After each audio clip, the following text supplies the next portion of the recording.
Isa Gonzalez plays Marjorie Stewart in the Ministry of Ungentlemanly Warfare, a historical figure whose fascinating story continues long after the film's events. Guy Ritchie's latest film is based on a true World War II story where Winston Churchill assembled a special operations unit to carry out unique tasks in desperate times. The film covers Operation Postmaster, an actual operation that was made far more bombastic for the film's purposes but with characters loosely based on the real historical figures involved with the event.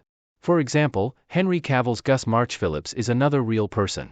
The Ministry of Ungentlemanly Warfare ending briefly shows what happens to several of the main characters, or at least those based on real people.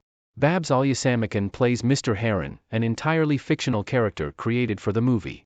Given that it's an action movie and a Guy Ritchie film, several creative liberties are taken for stylistic and dramatic purposes, but there's real information about Marjorie Stewart that ties into her character. While she likely wasn't involved in the actual mission, she lived an interesting life worth knowing about. Though the term isn't used in the Ministry of Ungentlemanly Warfare, the unit depicted in the film was part of the SOE or the Special Operations Executive, founded in 1940 as an espionage and reconnaissance division. One of the biggest changes to Ministry's historical events was that the SOE was a far more significant organization that went on many missions, utilizing over 13,000 agents and soldiers throughout World War II. However, it's unclear what Marjorie Stewart's role was in the real-life SOE. Marjorie Stewart is portrayed as an actress-turned-SOE agent who was sent undercover to gather information and distract the Nazi antagonist. She was indeed an actress and involved in SOE missions in some manner, but there's no evidence supporting her taking part in Operation Postmaster. By extension, there's no information that confirms her future with the SOE following the mission aside from her relationship with Gus March-Phillips. Marjorie Stewart and Gus March-Phillips got married. Henry Cavill's Gus March-Phillips married Marjorie Stewart after Operation Postmaster. The Ministry of Ungentlemanly Warfare's ending text reveals that, after Operation Postmaster, Marjorie Stewart was married to Gus March-Phillips. The pair were married on April 18, 1942, which unfortunately ended in tragedy. Another aspect left out of the film was that Gus March-Phillips was killed in action in September 1942, meaning their marriage only lasted 5 months before his premature death. Gus March-Phillips's real-life story is quite unfortunate, and it's surprising they left such a monumental detail out of the film.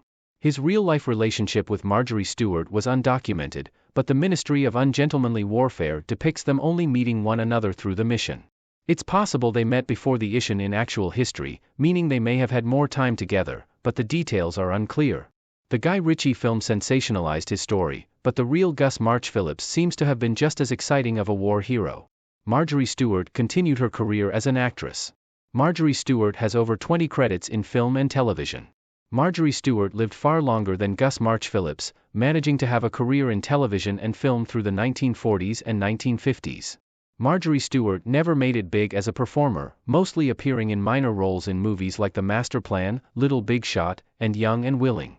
She also had roles in TV shows like No Hiding Place. In the Ministry of Ungentlemanly Warfare, Marjorie Stewart is claimed to be a trained actress and singer, though her first documented credit is from 1947, years after Operation Postmaster. It's possible she was a stage actor and performer years before her first film/TV roles. Interestingly, Quentin Tarantino's Inglourious Bastard has a similar character in Diane Kruger's Bridget von Hammersmark, an entirely fictional film star turned spy for the UK. Celebrities, including Josephine Baker, were actually used as spies in World War II.